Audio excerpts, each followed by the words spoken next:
You recording it right now. What's going on, my brothers and sisters around the world? It's your boy Terrell with the Wild Humphrey. And today we got another special guest, Jure. K, man. Jure, What's hello. going on, brother? Thank you for having me. Man, thank you for coming. Thank you for coming. Who are you? What do you do? And where you from? Wow, so many questions. Who am I? I just heard today one guest or one my client told me, you are not what you do. So in a way, because if you smoke, that doesn't define you as a smoker. It's just something that you do. If you're gay, that doesn't define that you're gay. It's just something that you experience on some level. So who am I? I am. I can be not my name. I know what I'm not. Mm. In a way, if we are philosophical, you gave me a question, so you left me a lot of space. I don't know. Like I was an athlete. I had an experience of being a pro athlete in table tennis. I studied sports education, physical education teacher, professor. It's like a 4 or 5 year old, 5 years long university studies. Graduated. I also graduated in part of sports psychology. I was always interested for that as an athlete. I always search how to benefit on a higher level myself and activate my potentials. I always felt that something is missing. And then also, what else? I traveled a lot, almost 40 countries. Something with sport, table tennis, then for business, pleasure. I had several girlfriends. 3 or 4 of them were long term. Now I'm in a more than 5 year long relationships. This is what I think that it is. This is where I am put. We are both athletes. She's an ex tennis player, pro on WTA. She was playing top 200 on ranking in the world. I was top 1,000 in the world. I was top 10 in the country. I was in some national selections, but under 21, under 15, under 18 age. So, studies, sport, traveling, reading books, learning, researching, love dogs, love cats, love animals. I don't eat meat. I eat. People say, "Are you vegetarian, vegan?" No, I eat what I want. I eat what I like. So I don't eat that what I don't like. I don't like the smell or something. Don't put Mhm. me somewhere in some box. I don't like to take orders. Um, I want to have fun. I want to enjoy in life. I want to have the joy, the not the pleasure, but the joy of life. I want to feel the joy. I want my heart, the melody to dance. If I put it like that, I speak 5, 6 languages. My language: Slovenian, English, German, Spanish, Serbo-Croatian, French. I'm learning. I'm there. I'm talking already un petit peu du français. And I speak love language, if I add to it. So I am very eloquent, as you can see. I have been having my own practice of coaching since 2010 officially. I began in 2008. Um, so it's almost 14, 15 years now. And yeah, I've coached more than 700 clients, mostly one-on-one, some in groups, some periods of time, year or 2 years in between in a group setting, like 20, 30, 40 clients. And I'm a AAQ certified coach, as you have it written there, which is, maybe we'll talk about this, probably we'll talk about this method. So yeah, this is in a nutshell. And the reason why I asked the question that way is simply because we are more than what we think we are, right? There's history, there's present, there's a lot of things that we often forget that who we are. So when you introduce yourself, you're introducing yourself as everybody, everything that you have accomplished, everybody that you have touched. So it's very vague for a reason, just so you can dive Yeah, deeper yeah. in your story. Because that's very vital to be a student of life. It sounds like that you was a student of life your whole life. Is Yes, not correct? yes. I forgot to mention, or I will mention now, I come from a country, Slovenia, is Mm-hmm. the former Yugoslav country, Croatia, Serbia, Bosnia, Macedonia, Montenegro, yeah, Montenegro, close to Albania, close to Austria, close to Bulgaria, close to Hungary, close to Italy, the country there in the central eastern part of Europe. And Slovenia is one country that has the only country that has in the title love, Slovenia, Mm. Slovenia. So it's Slovenia, it's the love inside. We have also a tourist slogan, I feel Slovenia, I feel love. So love is with the big letters. So this country is a small country. It looks like a chicken, shape of a chicken, Uh-huh. and it really does give out golden eggs. We had Dalai Lama visiting, some gurus visiting that don't visit other countries in Europe. They just come to Slovenia. We have amazing athletes, extreme athletes, skiing from the top of the mountains of Mount Everest and others, Kilimanjaro and such, like amazing things. We have a lady who swims the lowest, like dive deep with just breath. Olympic world champions in skiing, European champions in basketball, football, judo, karate, you name it, sport, dancing, you name it. It's amazing country, but we have also one side it's extreme positive, the other side can be extreme negative. We have old grandmas, we are pity petty, we are small minded country. So I'm explaining the character of a country where I'm from, so this is in me as well, a bit embedded. I'm living in Dominican Republic, but I was always like confined, this limitations of smallness, small-mindedness, details, envy, and more like completely perfectionist and derailing ourselves. It's a lot of grandmas like on the doors of the house or windows or the fence and watching out on the street like live cameras, a lot of dramas like that. So, and people owning a lot of things, owning a lot of houses. So this is where I come from, but I live in Dominican Republic, and I don't know what else you asked me, who I am. Okay, so so how did you establish your billionaire mindset that you have today? How did I establish which mindset? Your billionaire. Billionaire. Yes, sir. I'm not yet there. I earned, I think, in my lifetime more than 1 million. In the last 10-ish years, it was, if I accumulate everything, I can get a client to pay me 10 or 20,000 K dollars, 20,000 K, $20,000, 20K in that. So I can get that. I've sold a lot of things. I've done a lot of things in my life. I was a teacher in school as well. I was a teacher of swimming, teacher of skiing, teacher of table tennis, coach, and everything. But I found myself in being a coach, in being a spiritual guide, in being a hacker of your mind, being an antivirus of your mind, or a person that's opposite to me and that opens up. So I've been asked, what is my name, what my title is, you name it. It can be whatever, but the thing is, what I accomplish is I give the clarity. I bring you through your point A to point B, that transformation, and this ignites me. This gives me this mindset of achieving, expanding, and going from millions to billions, not just in the money way, but in the Right. energy Love. enhancement, in the understanding of vibration, frequency, of how this is all put together, connecting the dots. This is my genius zone. This is where I flow. I get a client, they give me a question, I just go pum pum, inside, I drill and I get there and I move them. And with the AEQ method, which we'll touch more deeper later, it's like now I have a tangible thing. Before I was just explaining for the mind, the AQ method gives me the tangible physical body thing, which is where things are hidden. Mm. Mm. So kind of like we suppressing our trauma and suppressing everything that's happened to us. Yes, our body is actually like a hard drive. Okay, so it stores data. In one drop of water, we can store 20 terabytes of data, which scientists have already done. So how many drops our body has if it's 70 or more percent water, made of water? Mm. So our body is like a storage. Mm-hmm. Brain is just a processor that works with this storage, with these applications, whether it's traditional Chinese medicine that I also know in the sense of organs, like different applications. The heart has this passion and panic attacks. Lungs have vision or like depression and anxiety. Liver is like anger or creativity. Spleen is like application for infiniteness or really closed-mindedness, calculations, and kidneys is like fear or and depression or intuition, just to name some of the attributes that some organs and applications have.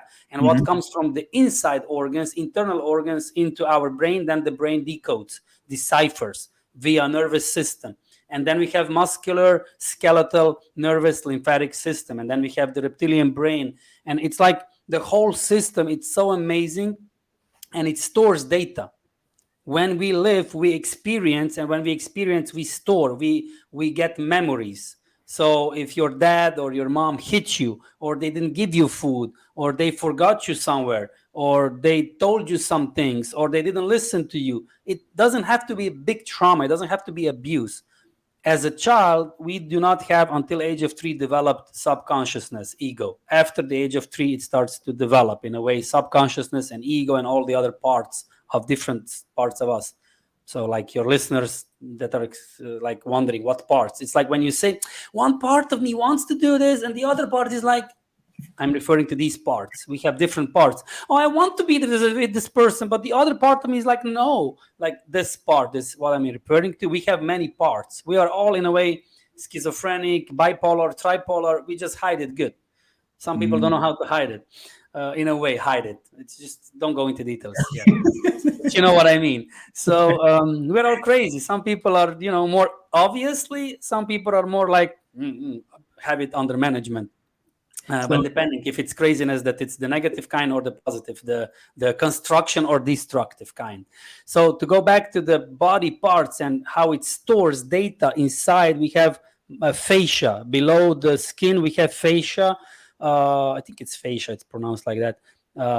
And then there are muscles. The fascia, it's like if you look at Google, if you Google muscle fascia, you will see muscles that are red, and then it's like a fat cells, but it's not fat cells. It's like a white, when you have a spider, like a spider web, and it's more dense. That's like fascia. And inside of the fascia, it's like a lot of water, and it stores information. Like water can store information. Our bodies can store information. So everything that happened to you while you were growing up and also now, if, as I mentioned, several situations, you got contracted. So if somebody wanted to hit you, if you fell down, if somebody tripped you, if your mom didn't come, and because you're young, you don't know how to interpret these things, these situations in a normal, mature way. So you make out of like your mom just has a phone call and you want to play with her and she says, I need to go somewhere, and you think that she abandoned you. Or mom says, I need to go and buy something, and you think that she abandoned you. It's not that she abandoned you. She just needed to buy an apple or something. She just left the house and she's coming back in 5 minutes. But you make up a story. So this is how subconsciousness and ego and all these parts begin to grow. This is how these muscular fascia tensions, contractions begin to develop. And our structure begins to change in order to be functional. So you see some people that are like this because they are hiding, they are protecting themselves because probably they were abused. Also, they put together, they have like an X, like legs on an X, like, their calves are like out and their thighs are together because they were abused maybe or raped. This is a normal human reaction, response that you want to, protect yourself. But the interpretation, what happened to you, how it happened to you, you interpret it in a way that you are in a stressful zone-like response, the lymphatic response of survival. So you push everything down and you change your structure in order to be functional, in order to live, to survive. So you change your structure that is like this to this, or like some people are like back, like some men are walking like peacocks. Like it should be back and forth, it should be the same balance. Also left and right, some people are like this. If you watch them, their one shoulder is lower. Why is this? Because they were hit in their like left side of the body because their father hit them and they contracted on the left side. Or maybe somebody made a swing against them and they made a story out of it. So they contracted, and then this contraction stays inside. Also, if you fall from a bicycle, which happens to every child, or you play football or soccer or whatever the name is, or basketball, you fall, you trip. So when you fall or you get hurt, injured, like a child does until age of 10, 15 or 20, you hurt your ankle or your knee or your shoulder, the body begins to regenerate and produce new cells and regenerate. It usually takes a couple of weeks or months that the bone or the ligaments or the muscle is regained. But the memory is like, I need to be careful. So it stays in. Although you are already regenerated, rehabilitated, you can move. You have the same function, especially when you are young. It's more plastic. It's more easier to regenerate and rehabilitate yourself than when you're older, because the cells divide faster. Mhm. So this memory stays inside of the fear of survival. So you have your muscular movement back, your Mhm. structure back, but the function is a bit like, I'm afraid I'm going to fall. And you have this subconsciousness contraction. And this is how these memories are stored, whether they are emotional, mental, physically happened, or abuse or not abuse, that you just fall off a bike. They are stored inside, and people are 30 years of age or 40 or 50, they go visit a chiropractic or a masseuse, and they say, I always have this pain in my neck, or I always have this pain in my back, because you fell 40 years ago from a bike, and your body still has that same contraction when you fell, or your dad hit you or something, or you were abused. And this is so crazy. Once you get into this, I'm like more than mind boggled, mind blown, whatever you name it. It's like in Dominican Republic they say explotado, exploded, like what just happened. Like when I got this information, and I was already coaching people, and then I got this information on top of it, I'm like, just previous information was mind boggling for me. This is like, this can solve the world. This can really, how can I not have $1 billion or a billion people mentality if I know that I can resolve issues that are depression, migraine? Not I can resolve, the knowledge, the method, you do it, I don't do it, I just show you, like I was shown, and I resolve my issue, which I'll talk a bit later. So in that way, I know, we just let's go, let's put it out there. We need to be on stages, man. We need to give it to people like you are giving. We need to get the viewers and the followers, that people will begin to understand how to implement, practice, and change their lives, because it's not as difficult as our brain wants to tell us. And I'm going to Mm. just stop there, because I can keep going. I'm not going to give you the word. You need to stop in the meanwhile. And I'm learning, because I'm a tree learning. I learn from everybody, every aspect of life, every walk of life, because we have something to learn. Pain hurts, but we only embedded that in our mind.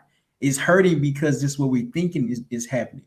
And once we start to learn more about ourselves, about our environment, it's not really that bad. Like you brought up an example around the bike, and most of us has failed. You know, scrape your knee up, right, or your leg, or you near hurt yourself in some form of way, but you got back up and got back on it. If you didn't get back on the bike, you maybe waited a couple of days, couple of months, whatever the case is, and rode it again. That's what pain is. Pain is going to come. You cannot mitigate pain without taking risks.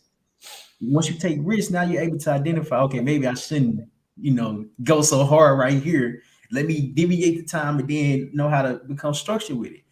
Pain is the subconscious mind that keep us content. Mhm. Is that what your business is? That what is your business is about? The Uh, it, AQ. AEQ, it's not a business, it's a method. My business is me, my brand, whatever, genuine athlete, Okay. whatever the name. You need to give some names in order that people are hooked. I could just be no one, like Arya was in Game of Thrones. I'm a no one, or Mhm. Neo in Neo One. I'm the one. I'm whatever.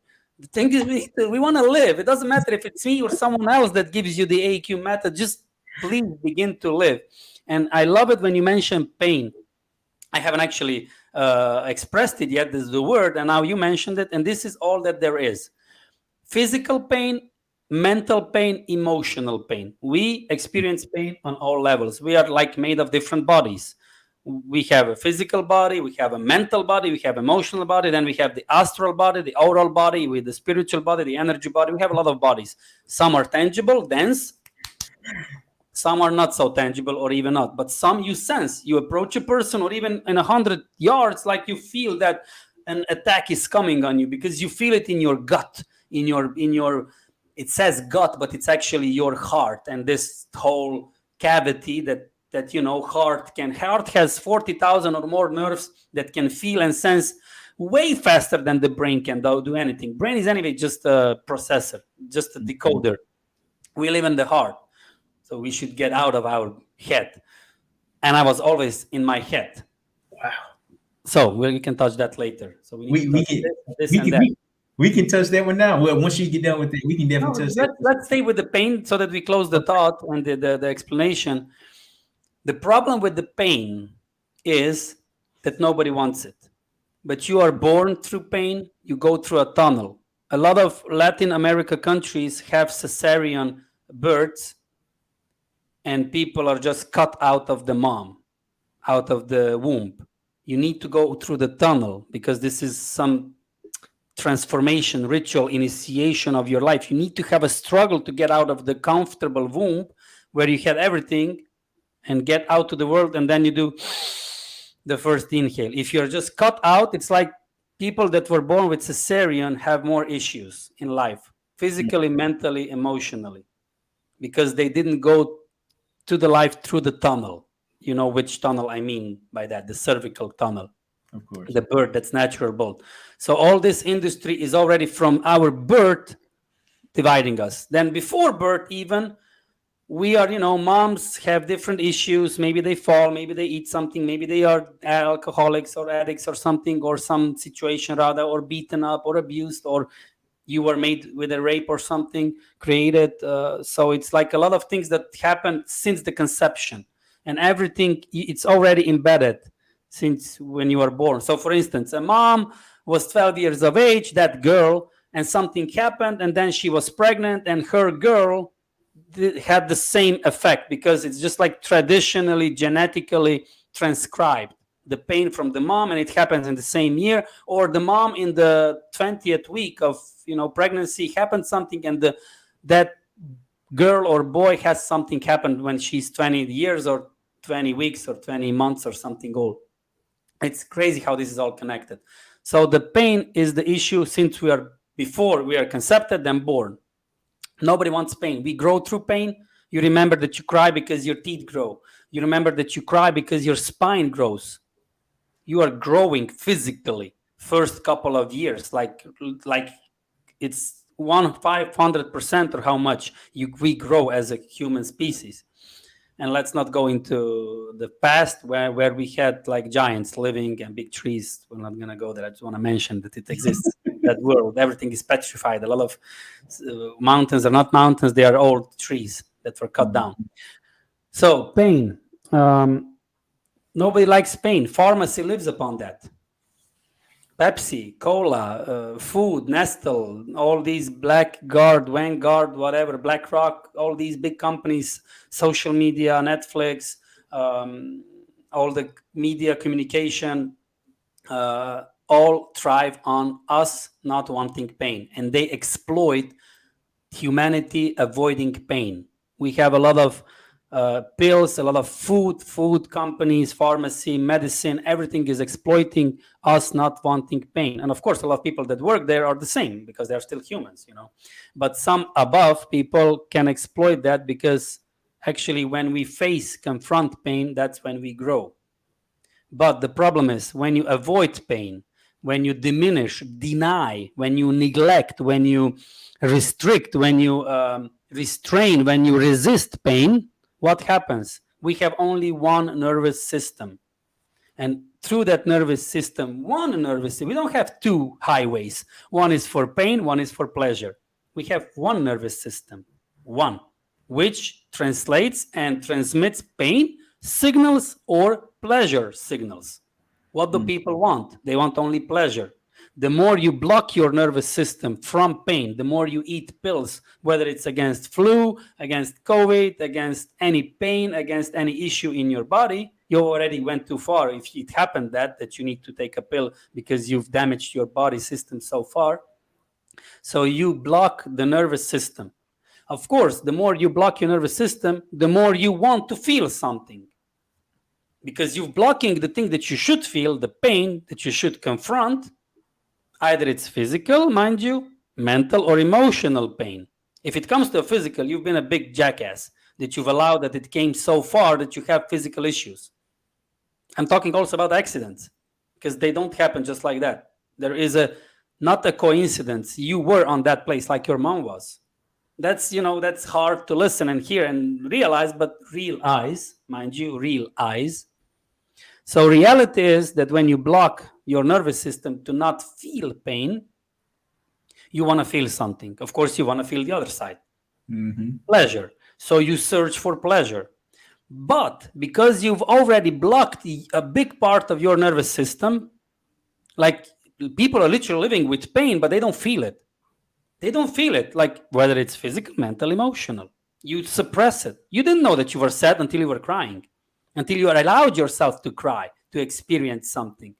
So when you block pain, you want pleasure. You search for pleasure, whether it's pornography, which is highly attainable or available, whether it's some drugs, different kinds of drugs, whether it's chocolate or alcohol or any other drugs, marijuana or whatever, you name it, whether it's dancing, whether it can be also addictive, whether it's Netflix, whether it's shopping, online shopping, traveling, whatever, you name it. This is all things that we do in order to feel.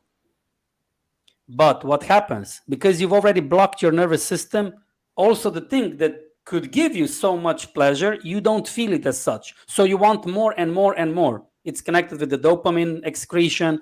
You know, the dopamine, we can talk about that as well. How some things that are good for you, dopamine is put out, and then you need more and more and more of that dopamine shot. You're not actually addicted to chocolate or to alcohol. You're addicted to the thing that is excreted in your brain once you eat a substance. You're not addicted to the substance itself. Or it can be Netflix. You know, some people are like, I'm not gonna eat McDonald's, but they begin to eat this shit. So it's like it's the same shit, just another package. Or I'm not gonna watch Netflix, I wanna watch Hulu. The same shit, just another package, just another name. I'm not gonna smoke, but then you're gonna eat a lot. It's like you need this emission of the dopamine, and this is connected with addiction. And because you don't feel, you want more and more because you're already so in it's called anhedonia. Anhedonia. Anhedonia. It's like apathy. You do things and people are like, I don't feel anything. How many people have issues with not feeling because they have blocked themselves to feel pain? Hello, you're not gonna feel pleasure as well. Because if you allow the pain to feel, this is where true magic happens. This is where you begin to acknowledge, accept, realize. You open the eyes and you begin to sense, oh, it's painful, it's hard. It should be, mother F. It should be. It's good that it is like that. And you begin to breathe. I have goosebumps now because I'm beginning to talk about pain. I didn't have goosebumps talking about pornography or Netflix. I have goosebumps when I talk about pain because that is something that's alive. I'm not talking about igniting pain, though. I'm not talking about committing pain like from hate on yourself, like training hard physically in the gym or like cutting yourself. I'm talking about pain that's natural, that's normal, that you experience in a relationship, that you experience in business, that you experience in yourself, with yourself, normally ignited pain. Not talking about additional pain. That's another subject, being made from hate and that you want to do self-sabotage and stuff. So in this region, I'm staying and explaining to you and to the listeners, to the viewers, how to begin to slow down, to sit, to be with you, like you mentioned yesterday in our call, in our podcast. Journaling, observing, acknowledging, being in that shit. Once you begin to realize and notice, observe the shit that you're in, you can grow out of. Like every seed grows out of darkness. And then you begin to experience new stuff. And then you don't need Netflix or pornography or smoking or chocolate. You don't treat the symptoms because they're already treated. You have opened yourself. You don't block. You don't resist. So what you don't resist doesn't persist. So it falls away. You don't give a wall that something could lean on. So you don't need all that bullshit. You are alive. You feel pain. You feel pleasure as it's supposed to be in nature, with breathing, with yourself. You are enough. You don't search for other substances because you have a lot of dopamine naturally being out. So this is what I'm living. This is not what I'm preaching. This is what I'm living. Every day. And I also had issues with pornography. I had issues with Netflix. I had issues with too much chocolate. Thankfully, I didn't have issues with alcohol or something, or like in a big way. I was drinking alcohol, but I'm not drinking anymore. I don't do shit that devours me, that drains me, because I finally understood how to begin to live and allow pain, acknowledge, and have the pleasure that is out of this, context of what we are sold. That's vital. Self awareness is the most difficult thing to obtain, to learn, to control, and to work with. It takes time. So, and we're gonna stay in this pain topic. What happened that made you identify pain in yourself? Me being me, this is what happened. Mm, Nothing is wrong with us. Um, I was a kid that was always too fast. I wanted to do things too fast, too quickly, too much, all the time. I wanted to be everywhere all at once. I was always early. I was never on time. I was early, mind you. That's not good to be early. That's not on time. I was always anxious. I always had a reason to be nasty, to be nagging to myself, sometimes to others. I always had a reason to be calculative, to be analytical, overdose perfectionist, always small, detail minded. And I had issues, a lot of them. And I was playing one of the fastest sports in the world, table tennis, which is 2 meters, 3 meters, like what's that, 9 feet or something of hmm a field, and you need to be fast, reaction, responsive. And I was thinking, you cannot think when something is fast. You need to respond and just be intuitive. So I was building up a lot of pain inside of me already as a child. I didn't have a traumatic experience or anything. I just remember that I went playing on a beach and my father was searching for me. And when he found me, he yelled at me. He didn't even hit me, he yelled at me, but that impacted me. So I was not beaten. Only once my mom struck me because I was drunk as a 13-year-old. And that's it. And never before, never again. But I had some mental and emotional damage done because a dad that loses a child, it's his responsibility. It's not the responsibility of a 2, 3-year-old, 4-year-old child because he was playing in the ocean. That's not deep. It's all good. But he was worried. So it's his issue, the responsibility of an adult. My mom went away. She came back after half an hour, but I figured I'm going to lose everyone. My mom left me. So I made up all of these stories to bug me, like we all do. Everyone has their own story. So this is how I began to grow pain, which I didn't want to feel. So I threw myself into sport. I began to play football as a 7-year-old. I began to play table tennis as an 8-year-old. I began to train several times from Monday to Friday, like 7, 8 times per week. And then on the weekends, I had trainings. You have to be a hateful, self-sabotaging person to impose, like every athlete is, so much pressure on yourself as a teenager. So I was doing a lot of these things outwardly, but I felt inside that it's something is off. But that was in the 90s. I mm, did yoga in the 90s. I was 15-year-old yoga practitioner, and I won a national championship under 15 with just breathing before throwing up the ball and playing it. I won because I was breathing. But of mm. course, I always had a success, and then I was like, "Oh, I got this," and I forgot what brought me success, and I fell back again. 3 months of crisis, and read a book again, won again, and then back again. It's like this pattern of winning and losing 3 months, winning and losing 3 months. Always this pattern, which life is. But I was gaining so much emotional damage. At the age of 18, I kicked the table tennis table, and I broke my little toe, my big toe on my foot. So I Mm. missed the championship. That was like next day. I had in a casket 1 month for a big toe, nothing else. I didn't break my ankle or something. But how can you be so hateful against yourself? So this was all the pain that was accumulating. I always wanted to be the best in school. I needed to be perfect. I needed to have the best grades. I was over pressuring myself in the academic and athletic world. I always wanted to be nice. I never wanted to fight to anyone. I always didn't want to damage or be a bad person to someone, to anyone. I always did everything like mama was a dressmaker, and I always cooked coffee for the clients, and they said, "Oh, you're a golden boy." If I received 1 inch of a gold for every time somebody told me I'm a golden boy, I would be a millionaire already. I was a golden boy for others, but for me, because I Mm. didn't I couldn't handle that I made somebody feel bad. I couldn't handle. So I was working so much that I was a golden boy for others, but for me. But it doesn't work like that. You need to be real. You need to be expressive. You need to say to people, you know what? F you. You did this to me. I'm not going to be a golden. People did bad things to me. You know where people bump to you? And I said, I'm sorry all the time. I visited people. They had me. They gave me cookies. I'm like, oh, no, no, I don't want it. What the F?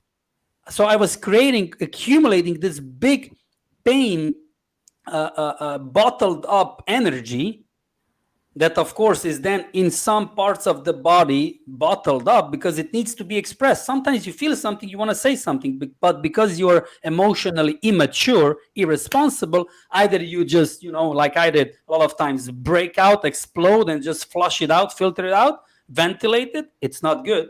Either you suppress it, which is worse, or you grow and become more mature, emotionally intelligent and responsible, and you know how to give this energy here that you want to hit someone, and you know how to Breathe. listen. I'm saying only once, you hurt me. But we don't know that because we are not taught in school. Books don't teach this. Nobody teaches what's inside of our bodies and how this energy that's kinetical is potentialized, and we just suppress everything. And then we have joints that are charged and that are pressed with too much of pressure that they are not supposed to carry. Mm. So we walk with our trunk muscles that should be the abdominal and the back muscles should carry the weight. But we put this weight because we have learned to live fast. We have learned to push down the emotions. We don't know how to express them. So it's better that we push down and suppress it, everything. And then this energy is stored in our joints and it's pressured on our joints, whether it's ankle, knees, hip joint, pelvis, lower back, upper back, the scapula. What's this? The scapulas, shoulders, or neck. So in these areas, this energy is blocked if it's not expressed. I'm not saying we need to box everyone, but we need to express certain energy in a very mature way. So I've experienced this pain bottled up inside me for so many years. I always had pain in my right hip. We were driving to a championship or a game, something on the weekend, 5 a.m. in the morning, my coach driving like crazy. I was there almost sleeping, not sleeping, worried, this double seat belt because he was really crazy. Mm-hmm. In some way, we wanted to reach there fast. He was like me, in a way, be early, be early. What for? To have stress on the road, point A, point B. You want to have stress on the journey, or you can enjoy in the journey. So I always had pain while driving there, while being driven there. I always had pain sometimes in the match in my right hip. And I was like, always, this is normal. This is being an athlete. This is nothing to do with me. This is just my body has some issues. Just stretch it out. It will be better. It will, it's normal. You train a lot. It's normal. It's not normal. Excuse me for the language, but this is where we are. It's not normal. So after I finished my career in my early 30s, I stopped playing training table tennis. I just completely devoted myself and committed myself to being a coach. I was just walking. I did the hiking, but I never experienced any pain anymore like that. Sometimes maybe while sitting somewhere, in an awkward angle. But for me, for others, it was not awkward. For me, sitting like this is maybe an awkward ankle because it's just too much already pressuring my joint of the hip. So when I was like 30, it was 4 or 5 years ago, I went running. I just said, I need to run. And I went running one day, second day not, then the third day running, fourth day running. And then like, bam, my hip was done. I completely outdone my hip mobility, motion, movement. And I felt that my leg doesn't exist. Like there was a moment that my femur is my thigh bone pressed in the hip, like this head of the pelvis. And I felt like a so sharp pain, like if I had a big injection put in my side of my bone because there was no cartilage. I've abused the cartilage. I've abused my cartilage because the thigh bone and the muscles were pressing too hard on the hip because I've pressured a lot my right side through my whole life. Right side is representing man energy. So I've put on the weight that my father should have had. I've put on the weight to be a good guy. It's never good to be a good guy. I'm not saying being a bad guy, but it's never good to be just a good guy. Sometimes you need to be a bad guy,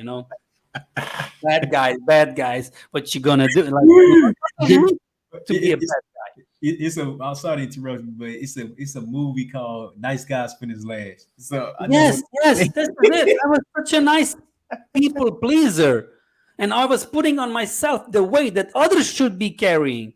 And I was doing it for them. And even I was doing it and saying sorry for them not. It's like, what? Oh my God. But this cost me such a abuse of my cartilage in my right hip that I couldn't do anything anymore. I could barely walk. I could barely sleep if I had only chronic pain. And if I move just for an inch, it's like big red alarm, DEFCON 5 or something, red alarm, like out of the roof. It's like tooth being pulled when you don't want it. You're just lying on the sofa and you want to move, and it's like, tooth's gonna go out. Like, imagine that pain. It's like unimaginable pain. Yeah. So I began to research. I began to do the massage, the physiotherapy. I had a guy with a big, like, what's that you untie a screwdriver or something, like a big wrench, like Okay. a big, aluminum hard titanium wrench. He did this up and down on my thigh. He wanted to, do the massage. Oh, you have a stiff muscle. This is the medicine, a low version approach. And I've gone from really worse to now having the AQ method. So I've done the therapy, I've done the heat therapy, the cold therapy, I've done the Wim Hof method, I've done this method, I've done everything in order to release this chronic pain in my right hip. Until I remember, because I already had an experience with AEQ method priorly a couple of years ago, but it didn't like connect. But when I had this big pain, I said, I need to try this. This is I'm not going to be like an American. This was my last try. Not like like dramatical. I tried it. I went on this workshop, a Slovenian guy, amplified clinical somatic, if maybe some people want to Google clinical somatic exercises. And this AEQ is advanced clinical somatic because it also includes psychology, emotional maturity, emotional intelligence, mental coaching. It includes everything. It's not just physical level. It's not just some clinical somatic movements and it's okay. It's so deep, it's so profound that I finally understood why my muscle is tense, why my thigh muscles are pushing in my hip pelvis bone. And once I could figure out and sense that my thigh muscles are tense, like subconsciously tense, because I was trying to carry the weight of my dad, carry the weight of the world, carry the weight of people pleasing, I could relax. That's just the first part, the smallest part, actually. Exercises of AEQ method just show you that you begin to, through the small, short movement, you begin to feel where you are stiff subconsciously. You begin to relax that tension, and all of this energy is now available because you've had this energy used and abused in order to maintain this function of to live in a relationship as a people pleaser, or to live in a relationship as an abuser or something, because also abusers have certain peacock level, and have stiff necks and lower back and stuff because it's all the time attack mode and fear and all this and whatnot. And when you begin to relax through these exercises, you begin to realize where it's tense, you begin to relax this contraction tension, all of a sudden you have this energy available. You have no more pain. You don't need to use energy, time, and your body's resources to deal with the pain. You don't have chronic pain. You have acute pain. If you make a movement, of course, it's still painful. I don't have a cartilage, but I don't need to remove or I don't need to have an operation and change my hip bone, So I began to have all this energy available. Then this next big step is you need to change your behavior. Because if you're going to behave the same way as you behaved before, you're going to go back to the same tension. You're going to go back to the same function, the same structure that messed you up. So exercises only show you, it's like a tool that they show you where you are stiff. And then once those muscles relax from the tension, you get all these memories that are embedded, imprinted below this tension that you cannot access to, because their role is to keep you like this. But once you relax, I relaxed all of these memories that I already mentioned with my mom, with my dad, that were somewhere hidden. I didn't access them. I knew, I was on the beach. I was like playing. My mom, my dad found me. I didn't have all of the information available, the essence of that memory available, because that was the moment when my subconsciousness, when my ego decided to be a nice guy. Because if I'm not a nice guy, my dad is mad at me. Just to make it in a short version, And under that energy being released, muscles relax, you don't have pain, you need to begin to behave differently. No more people pleasing, no more being the same, because if you begin to be the same, you're going to have the same result or worse. So now I don't have the pain. I experience pain when I do the angle that's not good for me, and I have acute pain, not chronic pain. Acute is in the moment, instant, I know what I'm doing. It's not because 20 years or 30 years or 40 years ago I decided, like there, like I decided that I need to, be like this. You understand? So Yeah. this is more than mind-boggling, more than mind-blowing explotao, that you begin to realize and relax all of this tension. And people that have sciatica, sciatic nerve, I think it's sciatic nerve. People that have issues with bones, with arthritis, with joints, with knee injuries, with shoulder injuries, neck pain, back pain, migraines, depression, anxiety, all of this is because some part of your body is storing some memory that needs to be under contracted tension muscle in service that you can live and survive, that you have a functional, illusional functional relationship with yourself or others in order that you survive. Because a lot of people are afraid, if I do this, I'm going to lose a job. If I do this, I'm going to lose my partner. If I do this, if I do that. Well, if you don't do, you're going to die. Anyway, you're going to be in pain, so much pain that no Netflix, no drug can resolve. No medicine can resolve. So this is where we need to wake up people. And that's That's why how I woke up myself. And I'm still waking up. every day it's a Every learning. day. Every Every day you need to do the drill, the exercises, the breathing, the understanding. yeah. And for instance, the breathing exercises, people go to different breathing techniques. They don't even know that they need to breathe through nose. Then they tell them, people breathe through mouth. Bad. Nose is for breathing. So when they begin to breathe through nose, new life opens, because through nose the air is cleansed, and the air also get this nitric oxide attachment, the NO2, and you begin to enhance your function. There's another issue. People go to breathing technique exercises or breathing, these workshops.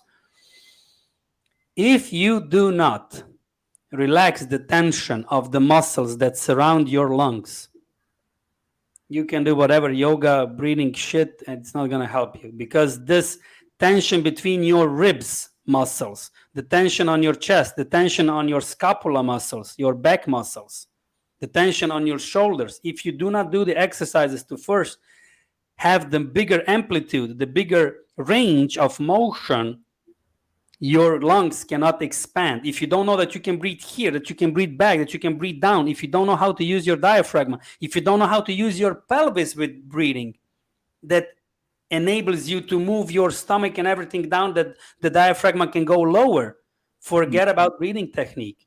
So it has to work hand in hand. You need to technically relax the tension that is disabling you from breathing deep. And why do people sleep bad? Why do people breathe bad? Why do people eat bad? Because it enables them to stay in the same function, the same relationship, in the same structure, that it prevents them to realize. So you do the exercise during the day, but you sleep bad. Why? Because your subconsciousness doesn't want you to realize, because you are working in favor for the subconsciousness if you don't realize. So you maintain the same abuse of the energy, of muscle tension. What I came to learn is that we have a choice for everything. Because you made a statement earlier about that you was too nice, you was a people pleaser. And there's a balance. We think that we have to be so nice to everyone that comes to our circle, comes to our life. It's difficult to put yourself first, because now we perceived as the bad guy. Now it's not cool. Now people can really want to know us. My divorce taught me so much. It doesn't matter how much good you're going to do or you will do, it will never be enough.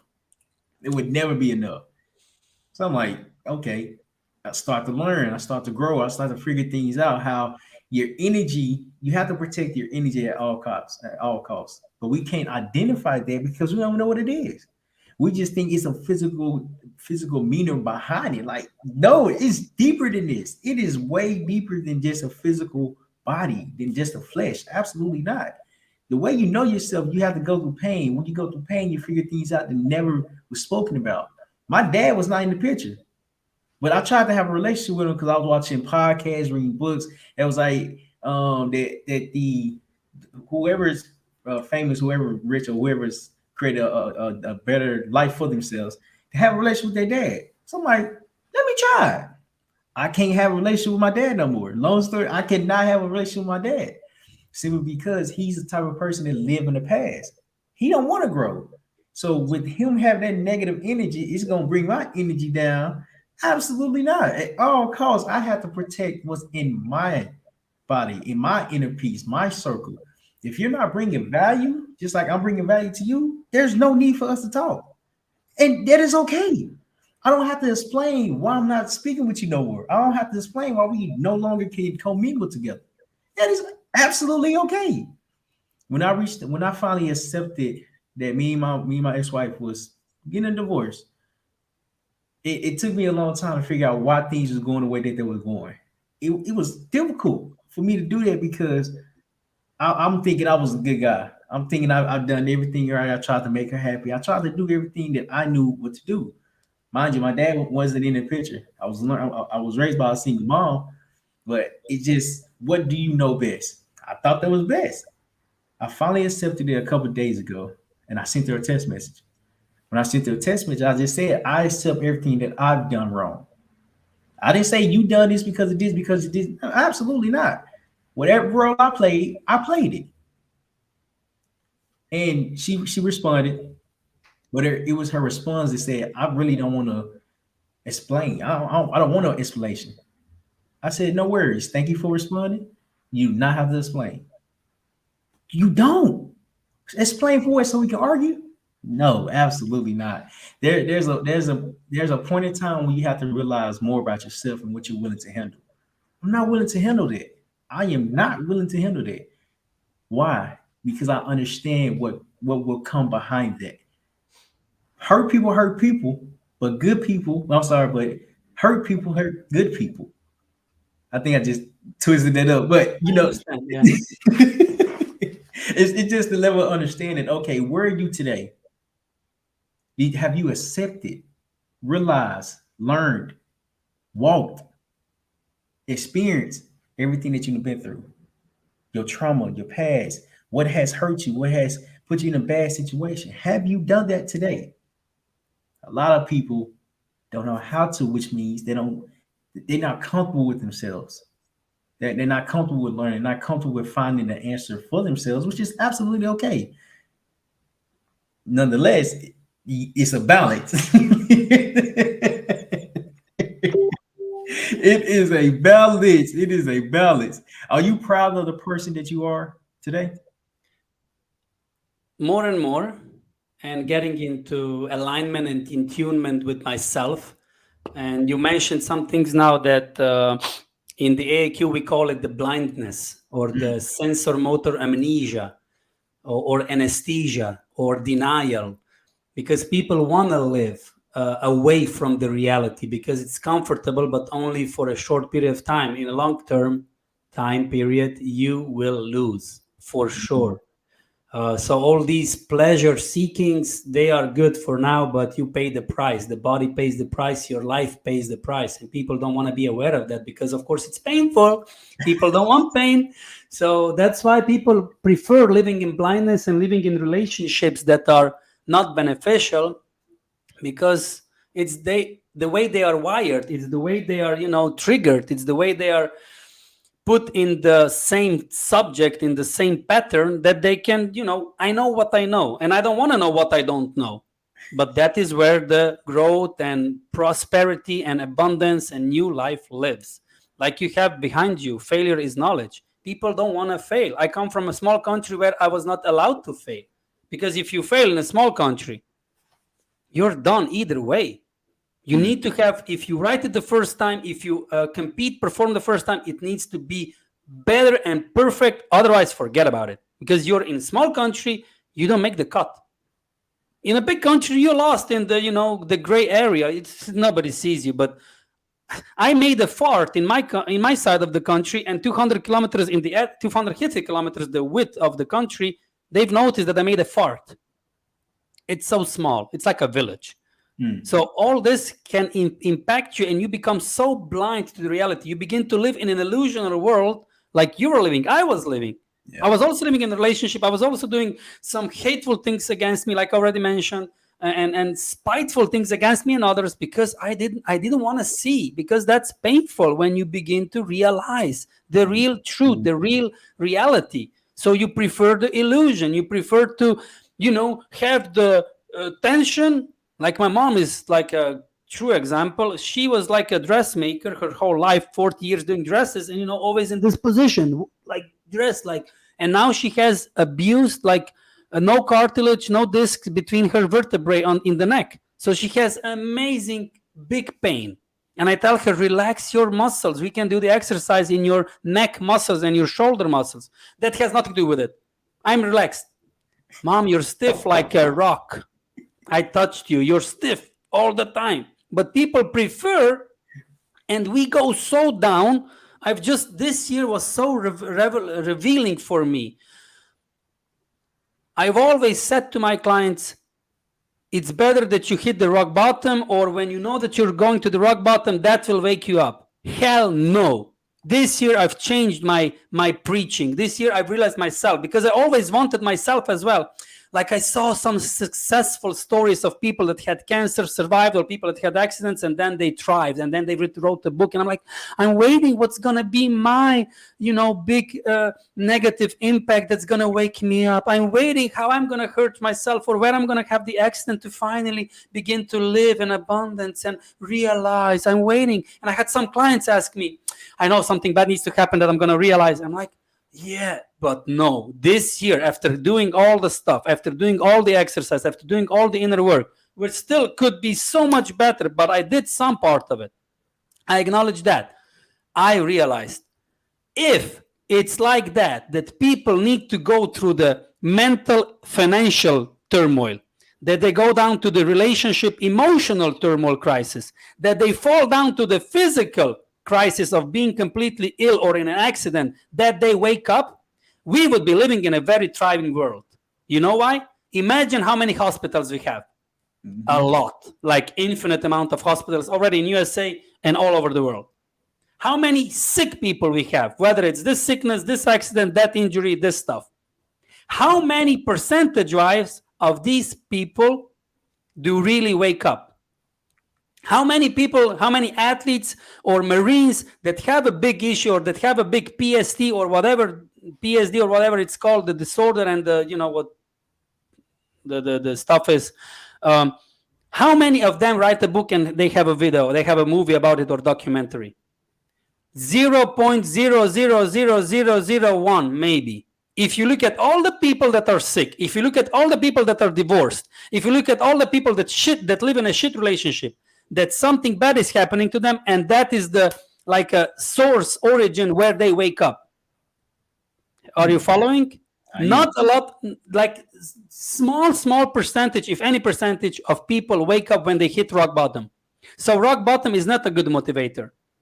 We are crazy living in an insane world. Like Albert Einstein said, universe and human insanity have no limits. They are infinite. So we are living so crazy that we have the first red sign, finances, some problems in money, issues with money, compromises. We have the second red sign, relationships are bad, even the emotional ones, or, with friends or with family.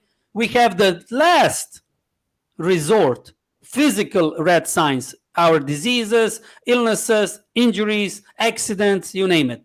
We still don't wake up. A lot of people die. More people die than they write a book about survival. Not a lot of people survive. That is a pretty valid point. I know. When that, I think it was June 29th, I had gotten in a car accident and I totaled it. 2 weeks prior to me having an accident, I was embedded in my mind. I didn't understand what I was doing. I was like, what if me or my ex-wife get in an accident? Like, what if? It ended up happening because I was bringing it to me. And it's really hard to understand. That's what I brought to myself. I can't be mad at nobody but me. Your responsibility. That's what I attracted, and that's what happened. What I learned. The law of attraction is everything. What you think is powerful. It was this guy named Mo3. He was a rapper. He's from Texas. He made a song a year prior to his death. The way he died, where he died, and how. A year later, that's exactly how he died. I said, I can't listen to this man no more. I cannot. I cannot, simply because I get it. I understand it. You have to maintain your look. You have to be creative, say your lyrics, whatever the case is. I get it. But you gotta understand the word of mouth is very powerful. It might not happen tomorrow, it might not happen next month, it might not happen next year. But whatever you're speaking is going to slowly come to life, slowly but surely. And now with all these things compounding and happening over time, we always often forget what just happened. We're looking at present, we're looking at the present. We're not looking at what happened to build this up. No, absolutely not. I didn't get an accident. I didn't get an accident that day. I got an accident when I started thinking about it 2 weeks ago. Or even before. Even Or before. even when you were born. That's valid. So this is exactly a good example. That's a fresh, raw example. And that's what happens to every person on a financial level, on emotional level, on a physical level. And yet, even if we get accidents on a financial, emotional, and physical, mental level, we do not change. How many people really changes? It doesn't wake us up. We still maintain the same course, and we hope that that we will hit the lottery without playing lottery tickets. So it's crazy how we are. I agree. I apologize for interrupting, No, but I just want to ask, how can somebody wake up? So when is the right time to wake up and change the life that you have for yourself? I love this question. I'm going to tell you a story. Somebody wrote it. I don't know who. So there are like little, how you call those little things that live in the ocean, in a swamp, in a water, like small, that then when they transform, they become like some flies or something, or frogs or something. How do you call those? Tap points, tap pods, like small animals. Okay, so yeah, they live in a swamp. Like they live 1 meter below this water surface. Okay. Mm-hmm. And they talk between themselves. Of course, they are a family. They live. They lie. They like. They laugh, and they have fun. Here and there, one of their friends just goes up through that. It's like what's the plant that has like this stick, and on the surface of the water, it's like a big leaf, and then it's a light stick, lotus flower. So one of them here and there goes up and never comes back. And these below begin to talk. How come? Where did she go? How could she just leave us without saying goodbye? She didn't come back. Oh, we're going to kill them. I wonder what happens up there. Maybe they die. What's wrong? We don't know. We don't know. What's happening up there? I hope they get back. And all of this turmoil. So then one of them decides, look, if any of us is the next one to be chosen, or that it goes up, or that something happens, that one needs to, when it goes up, needs to come back and tell everyone below what happened. Yes, it's a deal, we promise. And exactly this one that proposed this deal went the next day or the next couple of days up that plant, through the surface, landed on the leaf of lotus, and began to transform, convert into some animal, some insect. Immediately began to fly with the wings, flew all around. Wow, amazing! I have goosebumps now. Amazing, I'm flying, new life, wow. Then she lands on the same leaf and she's like, I made a promise. I need to go back. So she rose up and she dived, hits the surface of the water. She cannot go in. She's light. She has wings. She cannot penetrate the water surface. One more time. She's tired. She sits on that leaf. I cannot do it. I can't go back. Oh, I'm guessing that when it will be time for them to come up, they'll come up. So you come up when you come up. You wake up when you wake up. If you need many roadblocks, many rock bottoms, you're going to have it. If you are wise, you learn from other people's lessons and you don't get the rock bottom. If you are wise and you have protection, you open up and you don't get the biggest lesson. Some people don't go through that, and a lot of people die, or they kill themselves because they are not available, open, whether it's their past life, whether it's their karma, whether it's this or that, or their environment. Doesn't matter. Whether you're rich or not, it doesn't matter. Not everyone is destined. Everyone has the availability and the option, but not a lot of people want to go up and penetrate to the surface and don't want to go back. So you cannot help everyone, you cannot save everyone, you cannot wake up everyone. All we can do is give, shine a light, give to everyone. If they are prepared, okay, that's good. If not, what else? What else can we do? That was a great lesson. So it sounds like you learned that for being too nice of a guy. Is that correct? Okay. And I love the story that you just told. I was watching a podcast the other day with the Pivot, excuse me, it's a athlete podcast, and they really just be dropping game and really educating the masses. So this is a guy named Wallow. He came on there and he said he was like, bro, my homie. He told a story about his homie being in jail because he was in jail for 20 years, but he got out and changed his life. Within the span of 5 years, he's changed his life. Like his life has been transformed. When he got out, he was like, man, I gotta change. I gotta change. Something had to change for me. And he started putting that work in, like every day, every single day. He started marking, he started understanding, he started learning, he started reading, he started learning what's out here. And so his homeboy called him. He was like, man, I'm finally getting out. I'm finally getting out. He got excited for him. He was like, man, when you getting out? He was like, man, I don't know. They said I'm supposed to get out within 6 months, but that's what they said. He was like, hold on. He was like, what? He was like, dang, do you know exact day when you supposed to be getting out? He was like, no. So as he telling the story, he get emotional because that was his brother. He was like, man, he's a good dude, bro. He's a good dude. He been talking about getting out for the longest.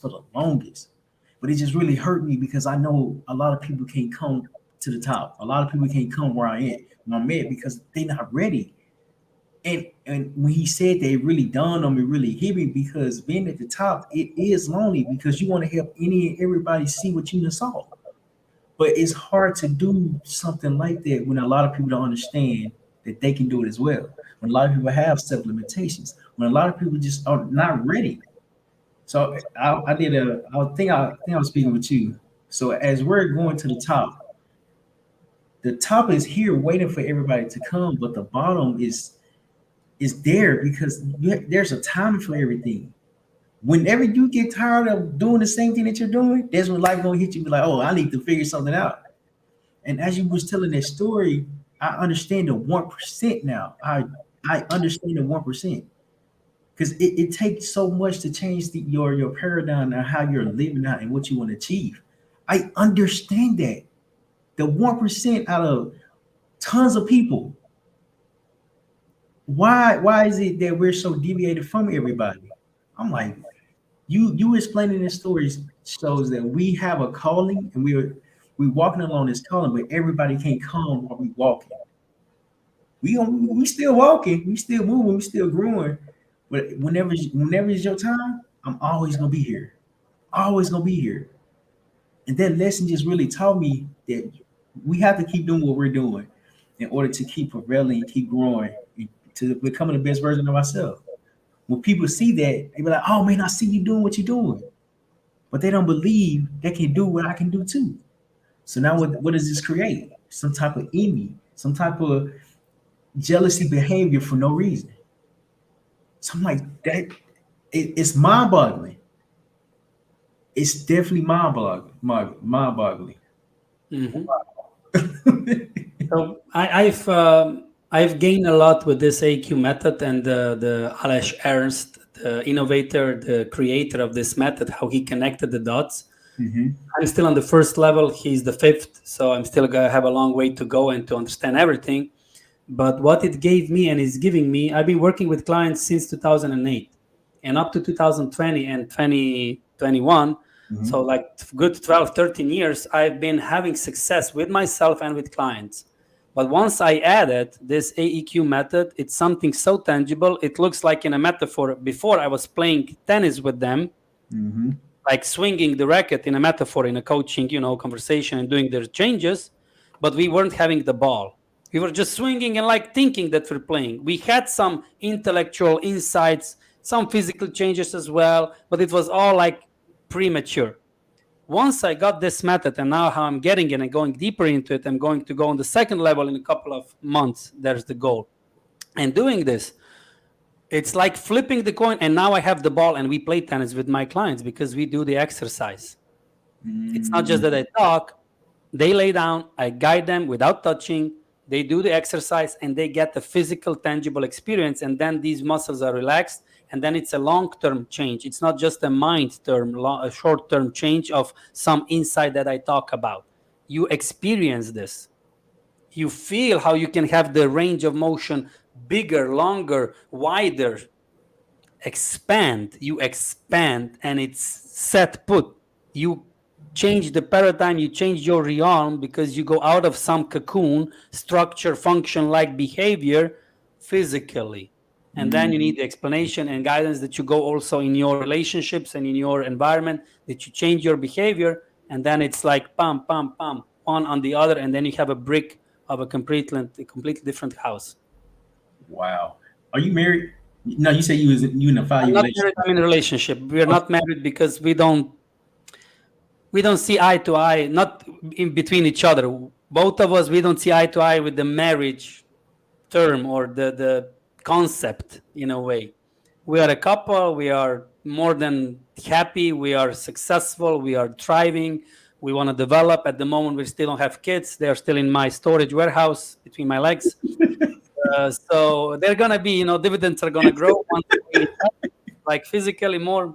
We do make love, but it's yet not frugal, but it will be. It's all time for everything. Of But course. for to be in a marriage, no, it's just not ringing the bells for us. We want to ring the bells differently. That's even better. I'm glad you even said this. So y'all understand each other deeper than what relationships are perceived as. Is that Yeah, it's like we don't need a paper to tell us, to respect us. We don't need a paper to acknowledge us. We don't need some other people to tell us, and we say yes to them. We yeah. say yes to each other and to ourselves, and that's more important than a paper or any. If it will be necessary for something, but no, up until now we are living. We have a company. We are both in the company, so it's not like an issue or anything that it stops us from having something. We're in a relationship. That's it. Okay. That's really impactful because like I said, like I'm a student of life. I learn from my mistakes, I learn from other people, I learn from life, I learn from like different scenarios, different environment, different places. So I'm constantly learning. The thing that a lot of people don't talk about relationships is that it's deeper than what you think. It's not just about I think you cute, you think I'm cute, let's date. Absolutely not. There's the emotional intelligence that has to be attained in order for us to grow together. You've touched some button now, or some theme that can be a completely new podcast or a couple of parts of the podcast. But if I can explain in a very short version, relationship, we should have a ban on having relationship before. You need to have you need to pass an exam in order that you are ready for relationship. Like Mm. for a marine, like for school, like for a job, we have exams, or we have some kind of audition or something. Prerequisites. Yeah, yeah, Yeah, prerequisites. this is too much available, and that's why we have this nonsense world. I'm not a utopian. I don't want to change like in this way the world, but you should pass some knowledge, you should get some wisdom, you should experience some things, and then you go step into this new realm of being with someone. Because if you need someone, then you're not in love, you need them, you're dependent. Once you can be dependent on yourself, and you are like a strong pillar of your own self love and your own self wisdom and recognition, understanding, and then the another pillar comes, then you can build something upon and you can go up. Otherwise, you're just like codependent, and it's abuse, it's a lot of narcissism, it's a lot of psychology, psychotics, and then children are born out of these relationships that are not, well built from the beginning, from the get-go. It's all based majorly on chemistry, on sexual energy, on some attraction. It's not based on pure logic. How I came in a relationship with my girlfriend now, with my wife, if I call her like that now, um, we knew each other for 7 years. We've slept together in the same bedroom, in the same bed as friends, because we were completely not attracted. We were not in the time space to be together. I had other girlfriends while being with her in a same bed, because I just helped her with her tennis academy, and I was helping her for a couple of days or weeks. We were friends. She came to visit me. We slept in the same house. We never did anything of whatever romantic or whatever sexual, nothing. But then it happened, and it happened in a, of course, sexual way. But then we blocked it. We said stop.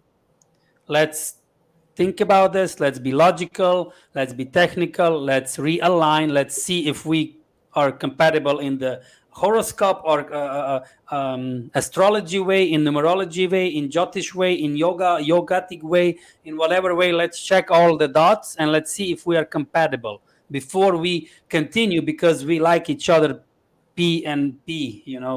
Yeah. Because there's much more than just the physical realm. It's emotional maturity, like you mentioned, it's responsibility, it's intimacy. It's not so lightheaded to just jump into something. So we went on a big trip as well. We stayed in a big van, the camper van. We traveled like 2 weeks all over Portugal and Spain. We slept in a tiny, small place. We did some tests in order to Mhm. approve, to pass the exam. We've known each other. It's a good thing that you are a friend, but it's difficult to be a friend and then to go over. A lot of people just say, I don't want to ruin this friendship. You are a friend for a reason. You don't ruin. If it's not meant to be, it's not going to meant to be, like as a friend as well. People don't want to cross over from a friendship status. Not everyone, of course, can be a friend and then a relationship partner, but we are blessed. We are blessed in that way. I'm blessed. She's blessed. We still need to work all the time on ourselves. We had 2 or 3 major fights that were lasting for 5 seconds in these 5 years, but they happened only when we allowed our integrity as a couple, that somebody else penetrated and tried to sell us something, and we lost our course, and for 5 seconds we lost our minds. We Mm. gathered quickly and said, what's going on? We will not accept that offer. We're not going to do that, whether it was business, traveling, moving, whatever it was the case. We stepped on ourselves, on our integrity, and the deal was done, and we continued, and we were good with each other. But we know that if we allow somebody else to penetrate in our relationship, in our empire, we are done. So it's sacred space for us. We develop this, we grow through this, we grow together, we talk, we develop on our own ways, terms, and then we combine, and then we grow again and combine, and we go step by step. She brings something, I bring something, and we grow. We are not competitive, although we are coming from a background of athletes that compete all the time. We are not competitive against each other or with each other. Wow. Because y'all working amongst each other. Yes, it's a symbiosis. It's a harmony how we go forward. And we, like I say, every day we work on it. We feel each other intuitively. I know what she wants to eat. I make it the same, vice versa. She does. Intuitively, I know where I want to go. And she says, let's go there. I'm like, you're reading my mind, because it's like you flow in the same level, and that's how it works. So we are always, every day, surprised regarding food, regarding trips, regarding purchases, regarding things, regarding. She helps me a lot with her ideas. She just throws out ideas. I'm like, huh, good one. And I do it. So it's amazing. I'm really blessed with her. I've had in between some temptations, like all men do. I've had several girlfriends priorly. I didn't cheat on her. I will not do that. I don't even want to call it like that. I don't even want to bring this term into our relationship. I've had temptations, but oh my God, it was just like somebody wanted to take my potential away in a form of some lady, some person, something, and wanted to drag me away from what I have here. Because this is what we have, is Mount Everest, and then a small mountain comes and wants to, earthquake me. Yeah. No way, Jose. I'm not gonna allow that. Although I am tempted, but I don't do that. I stay my course. I know what we have, and it's reconfirmed, realigned all the time. But Man. you never know how long. So I'm not like, here, I need to be with her. We are here. We are growing now. We've done some businesses already. We've developed things. I'm still growing, and I want to bring more. After 5 years, she's now giving me a big vision that I need to, like a lady. She brings me and gives me this big vision that I'm fulfilling now, and I'm going now. I know how much I can now physically press myself, that I don't break. So because of the AQ, I know how much I can stand and withstand of this pattern. So it's like it's a always molding thing. Wow. Man. To name some of the experiences, but they were more, of course. Man. that when you grow, you're able to attract a person that has grown for themselves, and now y'all come together collectively and y'all building something, a foundation. Y'all building a Yeah, foundation that's the really foundation, and then you build upon. Yes, exactly that's important. the lesson that I. All right, can you hear me? I think you did. Yes, now I can hear you. You came Okay, back. okay, for sure, for sure. Man, how much time do you have left? If the listeners are gonna, it's like 80 minutes we're talking now almost, and if they are okay, I can talk. How many hours you wish, but yeah, ask me what else you need to or you want to learn or get from me. How can I help? What how did you get to the phase of helping rather than letting people take advantage of you? Well, first, I was blind to, because of being a people pleaser and a nice guy. I was blind to the distinguish between helping and between being taken advantage of. Mm, So it was all one deal for me. I'm all in, I'm just giving. But I was suffering. I had some problems with myself. I had some issues with my relationship, with my money, with things, and I didn't pay attention. I love this expression in the English language, pay attention. Because mm, if you don't pay, you're going to pay a bigger price if you don't pay attention. So I paid the bigger price with my hip, with my relationships, with my money, with my potentials. I'm 40 years of age. In 4 months, I'm going to, right today, 4 months, in 8th of April, I'm going to be 41. I've wasted a lot of too much time, mm, but I'm learning. I'm not saying that I regret something, but oh my God, my man, if I would be paying attention, and I knew things, but I wasn't ready because I was still maintaining some sort of tension that was disabling me from living and understanding this way. So, yes, I was taken advantage of a lot of times, but not paying attention. And I wanted to help everyone because I was just like, I was also healing myself, my trauma. This people pleaser, this coach therapy kind of person, there's a lot of psychologists that want to help and actually just selfishly heal themselves because they want to be worthwhile and they want to have the value when they see other people thrive. I was helping everyone but me. mm, mm, mm. So this is a big like insight and a breaking point that I am realizing, still realizing, and not being available for everyone. But now, if I look back the past half a year after I've done this certificate for the AQ coach, because it's like an intense training and intense subconscious training, I'm seeing so many people know. I've put away so much stuff that I was helping everyone everywhere. It's not like they were taking advantage, because if you look at it from a high responsibility platform perspective, nobody takes advantage. You are irresponsible. Because you get in the control. You give them. You allow other people to manipulate you, to take advantage of you. They're not doing anything wrong. They just, the victim and the abuser, they are on the same island. Yeah. They have the same vibration. The victim is not doing better. She or he is the same crazy level than the abuser, the robber. The robber and the robbed person, they have the same vibration. How can you allow that somebody can step into your house? Like one client of mine, she has a big BMW X7, 150K worth.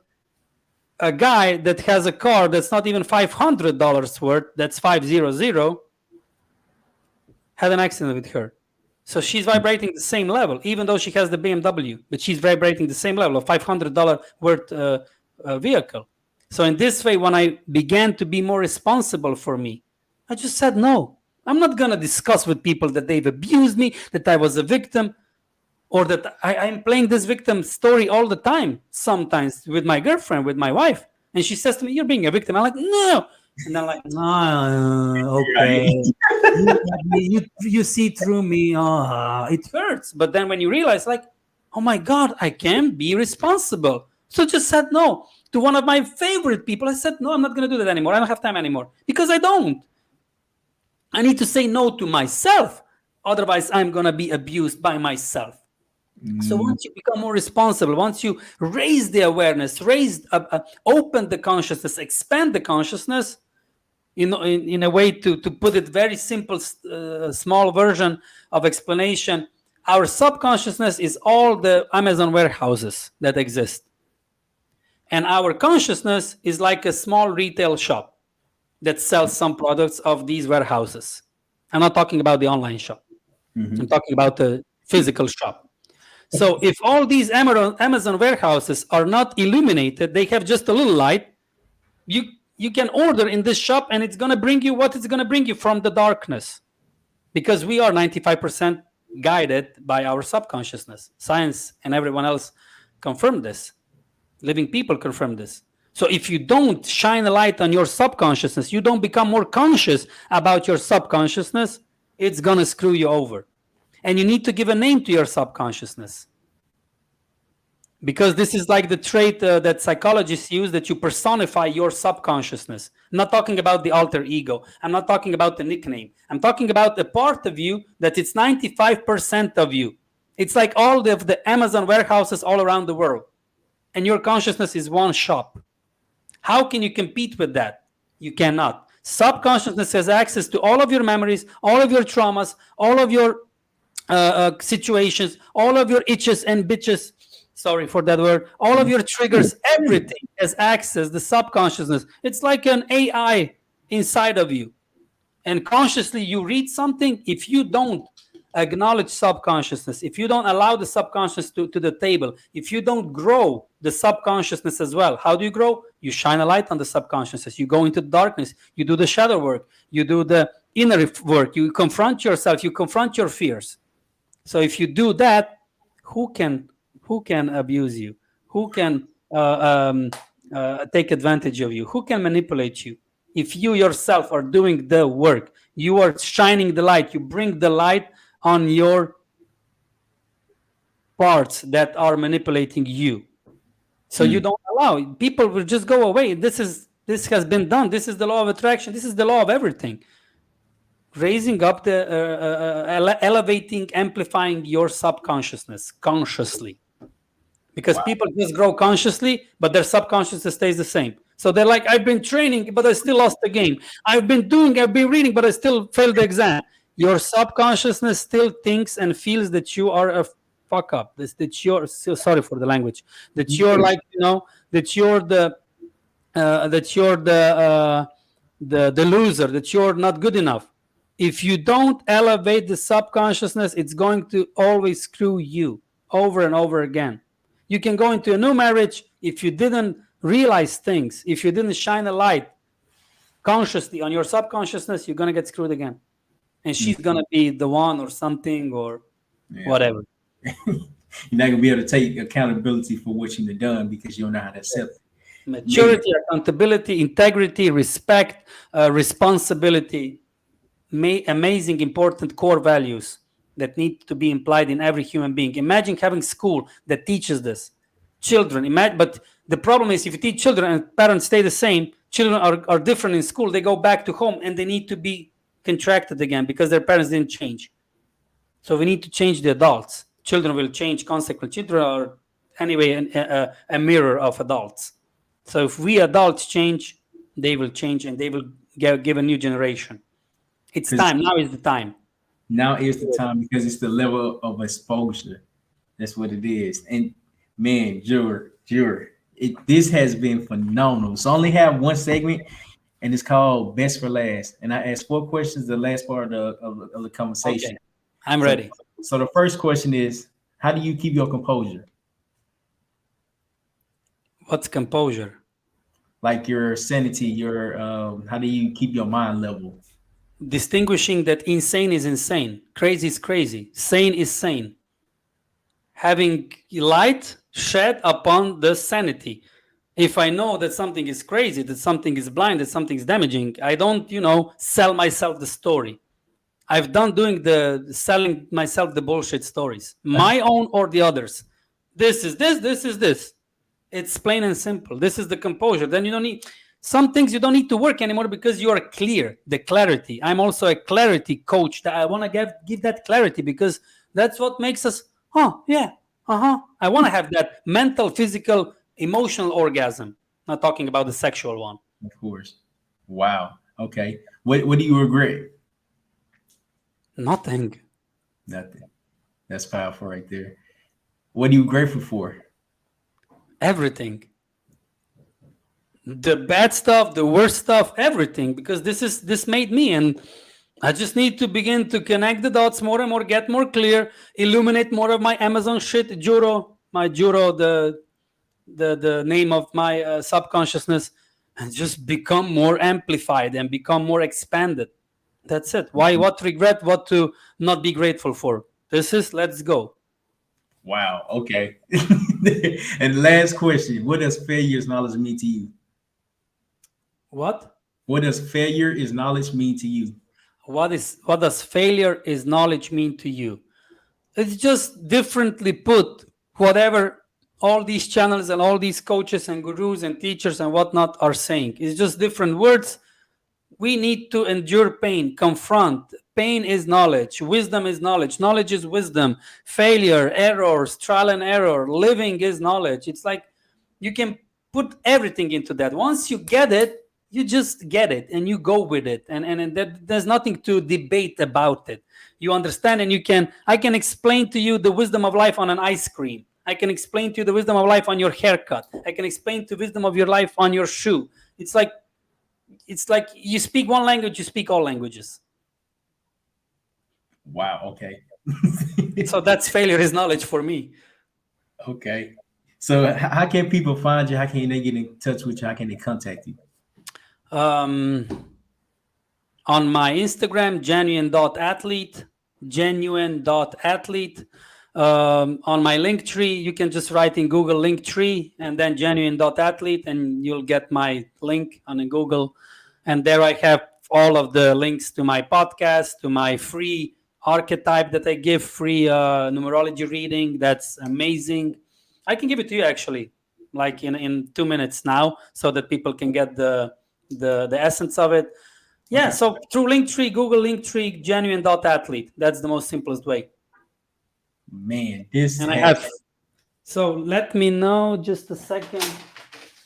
You have any second name or something? Do I have any second name? Yeah, What do you mean? Like my first and last name? yes.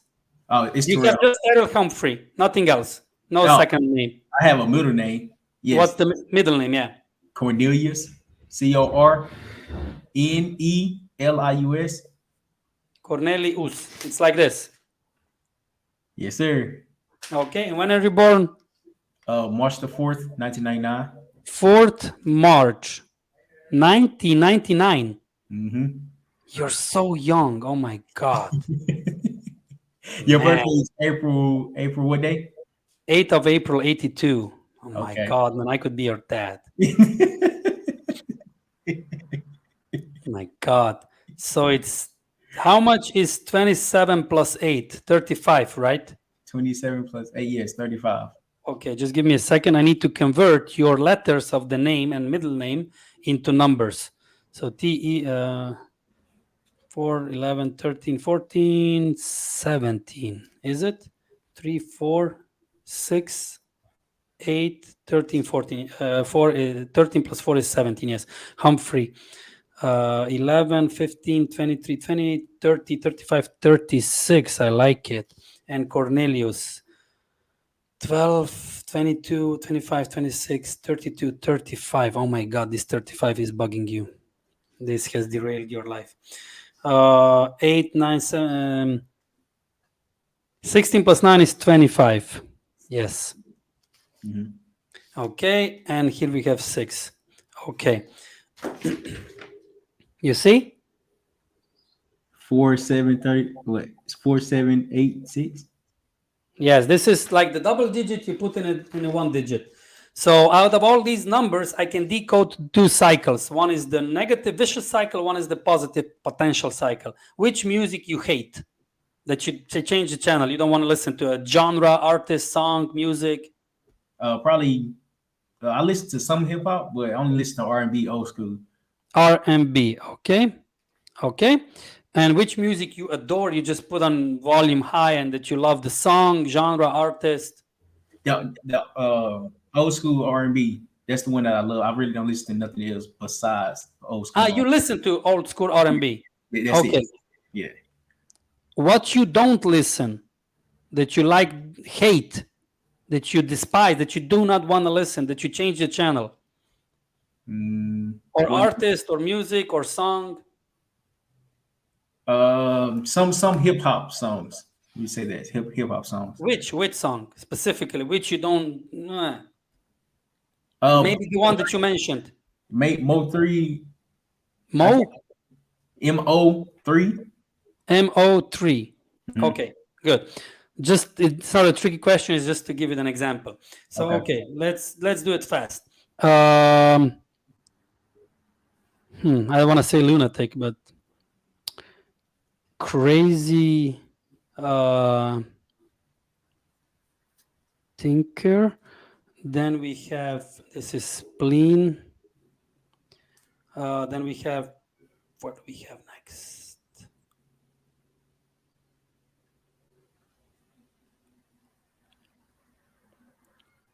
Doubter. Then we have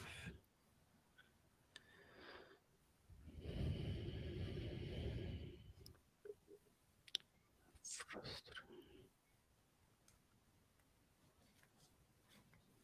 And we have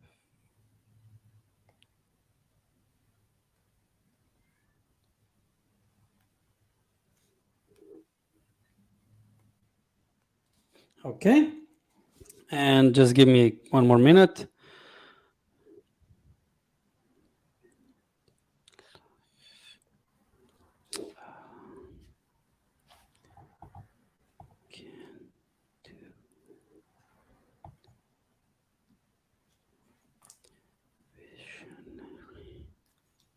I'm almost there.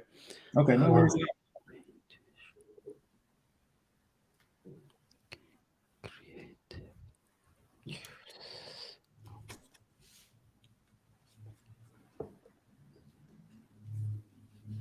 Okay. You see? Two cycles. One is the negative, one is the potentials. Okay?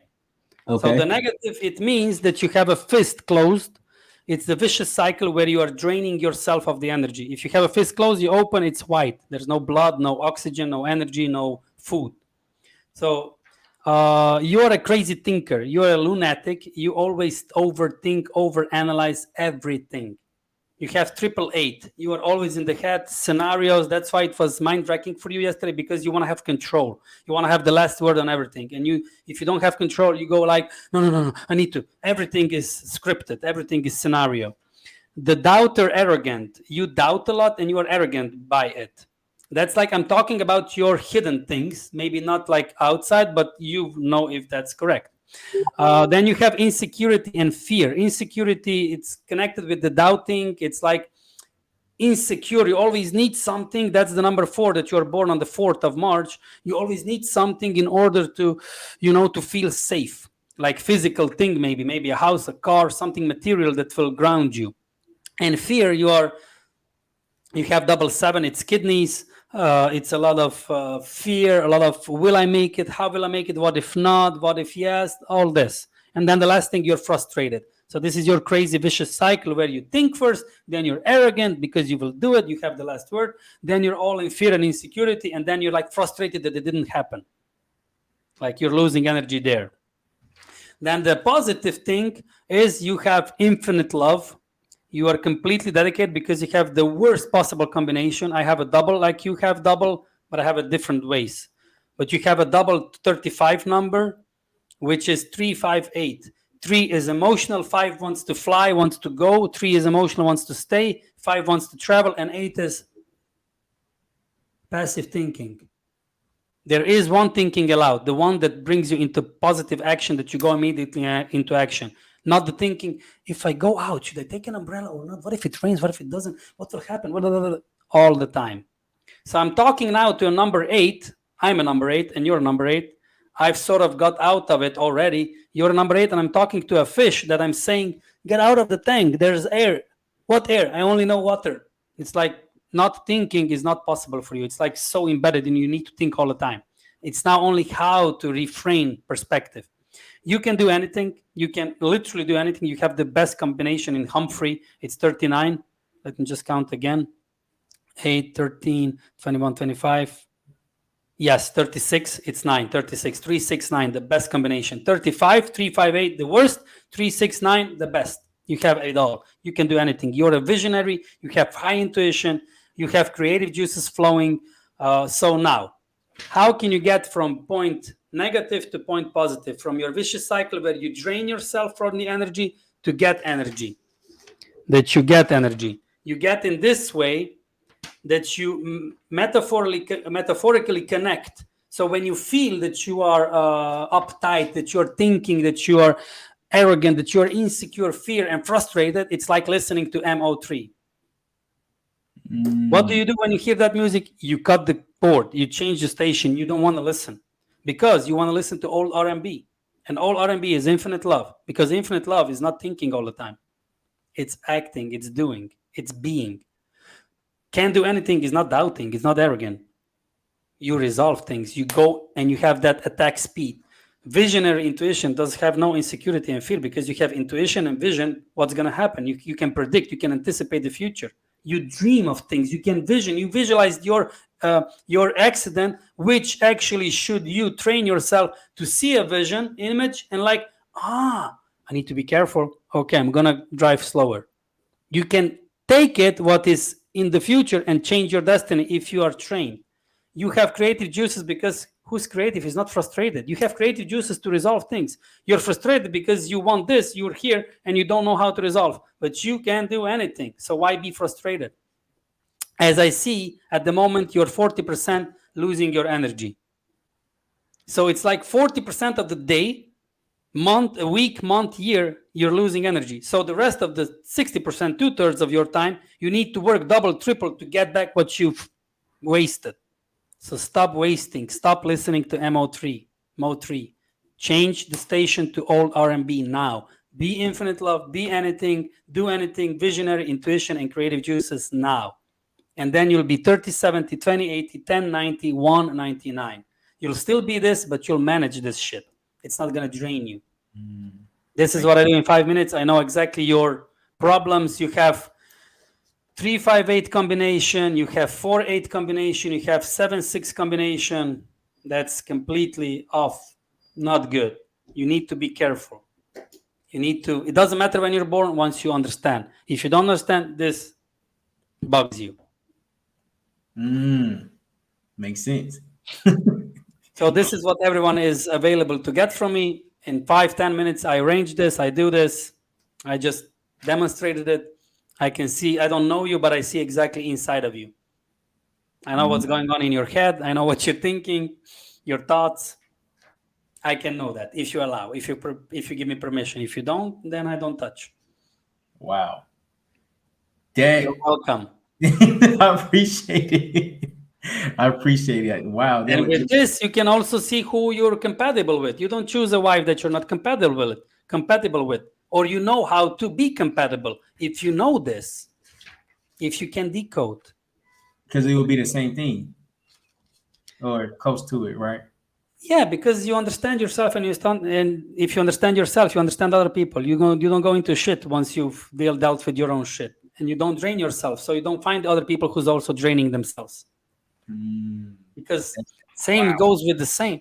You don't find the better person. You find the same person. If you're good, you're going to find a good person. Like you said before, hurt people. Or good people make good people good. Better. That's valid. Wow. Man, thank you for coming on. You're welcome. But you see how you've closed yourself now? Open. Don't worry. I'm not going to cut you open. Relax. It's all good. Thanks for having me and giving me the opportunity, the stage. I'm more than grateful. And I invite everyone to go with you, go with the flow, go with me, with whoever. Just let's go. Let's go out and fly. It's time. Whoever's listening, it's time now. If you're here on this call, on this podcast, it's time. Move your ass. Just call, just do the action. Let's go. No thinking. Don't worry about the money. Don't worry about anything. Just let's roll. You're going to lose more money if you do the same way as you were doing. You're going to be more in pain if you do the same way as you've been doing. Let's ignite this pain and your inner fire. I agree. There you have it, everybody. If y'all haven't tuned in, make sure y'all tap in with him. Make sure y'all go learn from him. He just dissect my whole life. 5 minutes. Man, thank y'all for watching. We'll see y'all next time. Thank you.